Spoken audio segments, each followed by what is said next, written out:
Eu acho que enquanto eu tava fora, nós tivemos uns 3 ou 4 casos de violência doméstica, de feminicídio, de homens batendo em mulheres, desfigurando mulheres e até mesmo matando mulheres. E todos eles tinham algo em comum. Todos eles eram bombados. Primeiro teve o jogador de basquete, que deu 60 socos na mulher no elevador. Teve um fisiculturista que matou a mulher.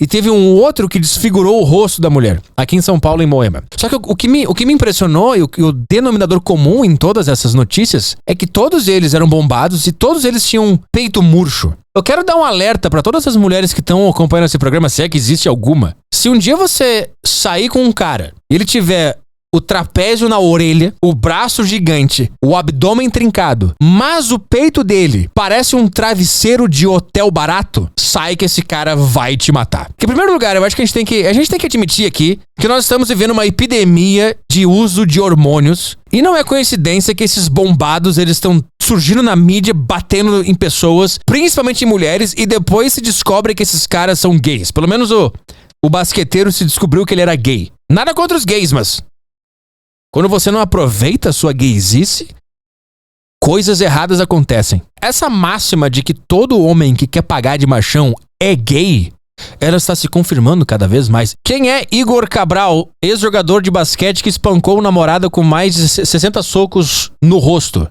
Igor Eduardo Pereira Cabral, de 29 anos, foi preso após espancar a namorada com mais de 60 socos no rosto em um elevador de um condomínio em Ponta Negra, zona sul de Natal. E aqui vocês podem ver que é exatamente o que eu falei. Isso aqui é um padrão. Isso aqui está acontecendo em todos os cantos desse país. Nós estamos vivendo o fenômeno do bombado com o peito que parece um chiclete mascado cuspido no chão. Por que isso aqui acontece, cara? Por que esse tipo de coisa tá acontecendo? É muito engraçado que o corpo desse cara inteiro tá pronto pra invadir o Iraque. Mas o peito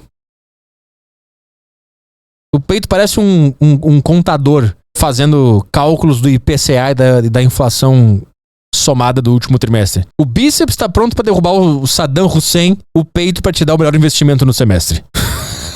O braço tá pronto pra salvar haitianos de um terremoto. O peito é um assessor da XP te mandando comprar Banco do Brasil. Eu tenho uma teoria do porquê que esse fenômeno tá acontecendo e não é só esse cara. Se vocês olharem, todos esses caras muito bombados, que agora virou uma moda, que são caras que usam hormônios de maneira exagerada.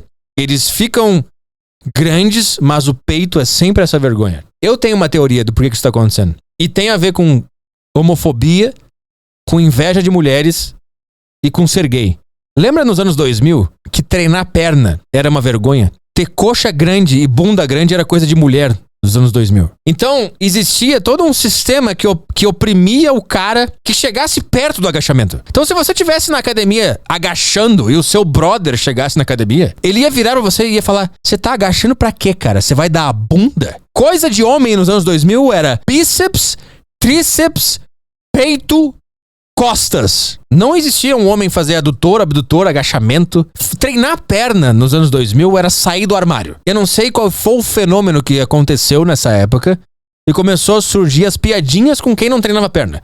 Então a gente saiu de homofobia sistemática contra pessoas que treinavam perna ou usavam chegar perto de um agachamento pra essa pessoa ser chamada de Doritos. E eu entendo até um pouco a dor dessa pessoa, porque assim, você até que queria treinar perna, mas você só via mulher treinando perna e você vivia um sistema opressivo de homofobia enrustida entre seus amigos e, num piscar de olhos, você e seus amigos começaram a ser chamados de Doritos se você não treinasse perna. Então eu entendo um pouco a dor do homem no quesito academia. Você é zoado porque você queria treinar perna e depois você é zoado pelas consequências de não ter treinado perna. Aí você fica, cara, de alguma maneira a humilhação de ser chamado de Doritos foi maior e mais forte do que ser chamado de gay.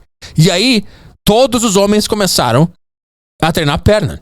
Porque ninguém queria ser um Doritos, porque ninguém queria ser zoado.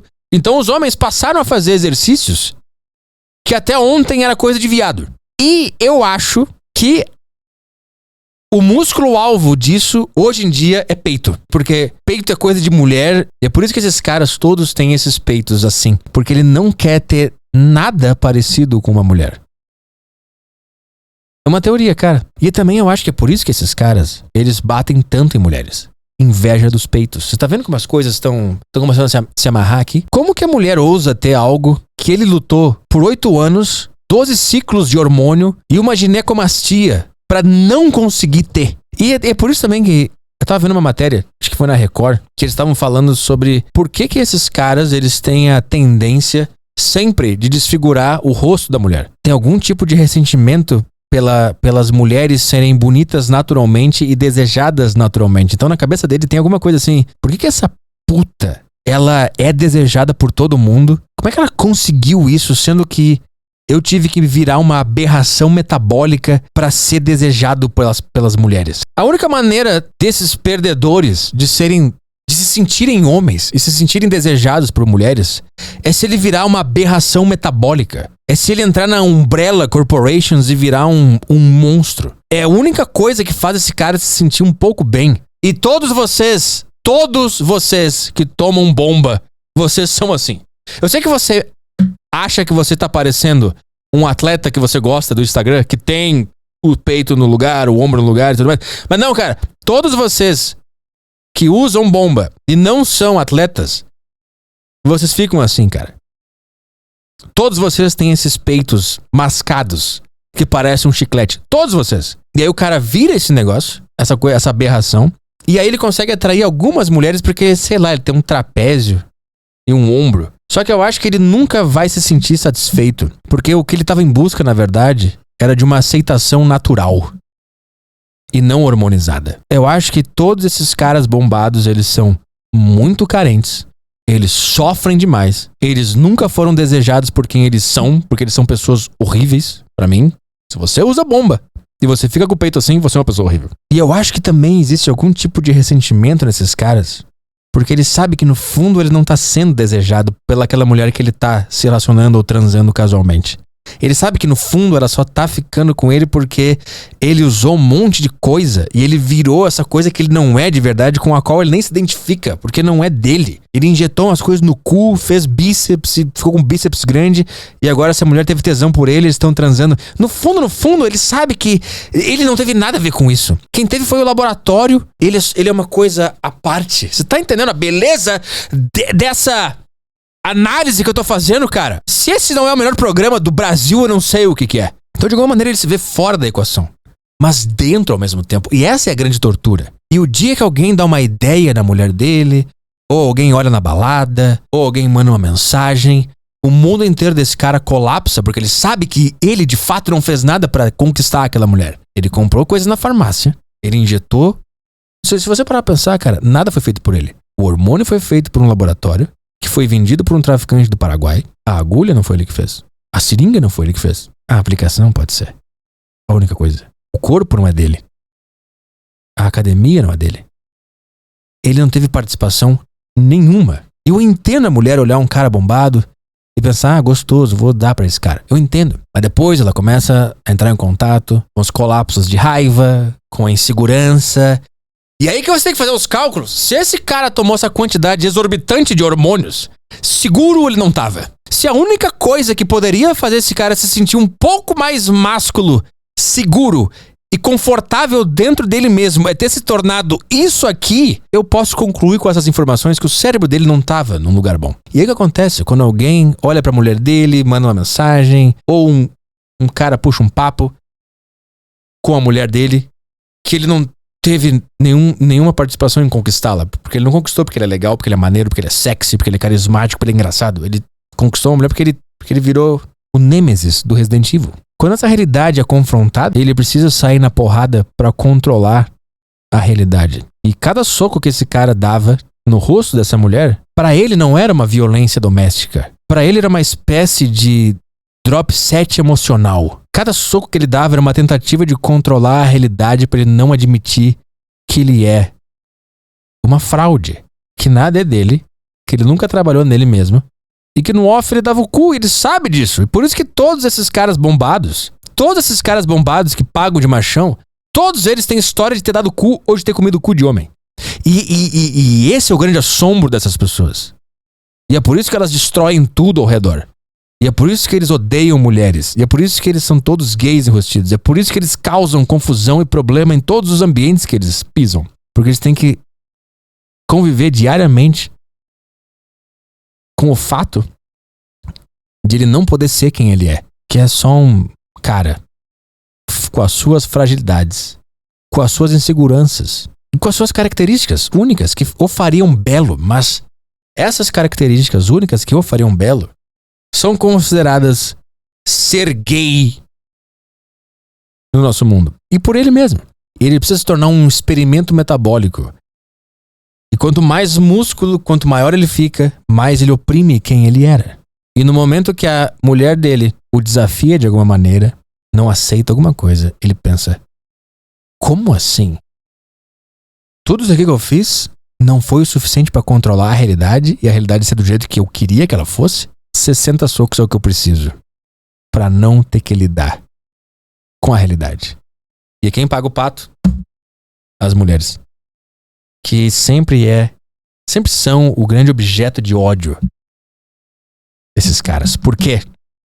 Porque eles têm inveja de o quão fácil, no melhor dos sentidos, é para uma mulher ser desejada.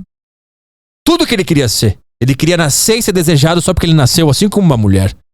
E como ele não conseguiu, ele precisa se encher de veneno e se tornar uma aberração com o peito murcho. E por isso que todos esses caras têm o peito murcho, porque inconscientemente ele sabe que peito é coisa de mulher.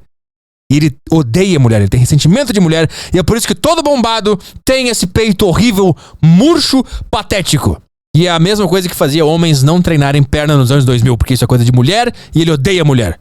E quando o primeiro cara falou mulher é do caralho, ter um rabo gigante é do caralho, ter coxa grande é do caralho, eu vou fazer agachamento. E esse cara, pasmem, começou a pegar mais mulheres porque ele tinha coxas grossas em volta do seu pênis. Todos os outros Doritos pensaram: ah, meu Deus do céu, então eu quero também, deixa eu treinar. Aí todo mundo começou a agachar também e esqueceram do peito. Esqueceram uma vírgula. Esqueceram vírgula. Isso foi um esquecimento freudiano. Amigos, não tomem bomba, você não precisa disso. E aí o cara usa essa merda e aí já falam: cara, você vai ter como é que é o nome do negócio? Você vai ter ginecomastia. Aí o cara fala: tá, não tem problema, eu tomo um remédio pra não ter. Quem sabe você não toma coisa que vai te dar ginecomastia e você faz supino normal, cara. Até onde você vai pra não admitir que você é só um cara inseguro que deu o rabo em algum momento e gosta de comer rabo de homem, gosta de travesti, só fala, cara. Cara, já liberou. Você sabe que já liberou? Você sabe que os LGBTs, eles fizeram um favor pra você, machão que dá o cu no sigilo. Você nem precisou entrar na luta. Você nem precisou ir em passeata. Você nem precisou ir pra Stonewall sair na porrada com policiais. Pra quem conhece essa história é incrível. Você pôde manter a pose de machão até o dia que a homofobia não era mais parte da nossa cultura, graças à luta da comunidade LGBT. Você tá livre, cara! E aí o cara vai lá, espanca a mulher, aí vão lá, investigam a vida do cara e o cara sempre deu o cu no mínimo uma vez. E você fica: cara, por quê? Por quê? Sempre que eu vejo um cara bombado, eu penso: quanto mais músculo, mais vontade de dar o rabo esse cara tem. A agenda woke te libertou. Você pode vir a público e falar: gente, eu sou uma bicha, eu sou gay, eu já comi cu de homem, eu já dei o cu, e eu usei todas essas bombas, e eu fingi que eu era machão, porque eu tinha medo de falar pra vocês. Porque eu acho que vocês vão rir de mim. E a gente, nesse dia, a gente tem que abraçar essas pessoas e falar: tá tudo bem, cara. Ninguém vai te julgar mais porque você gosta de homens. E porque você faz surubas com homens. E porque você come seus amigos. E seus amigos te comem. Ninguém vai te julgar. Tá tudo bem já. Você pode tirar essas ampolas pra lá. Joga essas agulhas pra lá. Tá tudo bem, cara. Aqui tem outro, ó. Médica agredida por fisiculturista desabafa após cirurgias. Esse aqui é outro. Gente, amiga, o caso da médica que foi agredida pelo namorado fisiculturista num apartamento aqui em Moema, tá lembrado ou não? Dá a imagem dela, por favor. Como é o nome? É Samira, não era? É Samira. Olha o tamanho do homem que bateu nessa moça. Tô te dizendo, cara. A gente vai ter que criar uma regulamentação pra essas pessoas pararem de usar esses troços aí, cara. Não tem um que não fica completamente louco depois de tomar essas merda. Depois que a ficha vai caindo, você vai ficando cada dia mais inacreditável. Bom, resumo da história é que eles estavam numa festa e um amigo gay dela chegou pra dançar com ela e o cara perdeu as estribeiras e espancou a mulher num apartamento aqui em São Paulo. E desfigurou o rosto dela, ela tá cega daquele olho e quebrou várias partes do rosto, meio parecido com aquela dos 60 socos. Mesma história de sempre, bombado, usou essas merda aí. Não duvido que já tenha dado rabo ou que vai dar na cadeia. E é isso aí, cara. Cara, você que tá num presídio agora, se chegar um cara bombado, a maior tortura que você pode fazer com esse cara é não comer ele. Tá? Eu sei que você vai ter vontade de comer o rabo desse cara na cadeia porque ele bateu numa mulher, mas acredita, cara, lá no fundo, soterrado em meio a escombros de músculos, vai ter um cara gemendo de prazer. Então não faz isso, cara. Não dá o que ele quer. Que é isso que ele quer. É isso que esses caras todos querem. Eu sei que é uma ideia clichê, mas não é porque é clichê que não é verdade.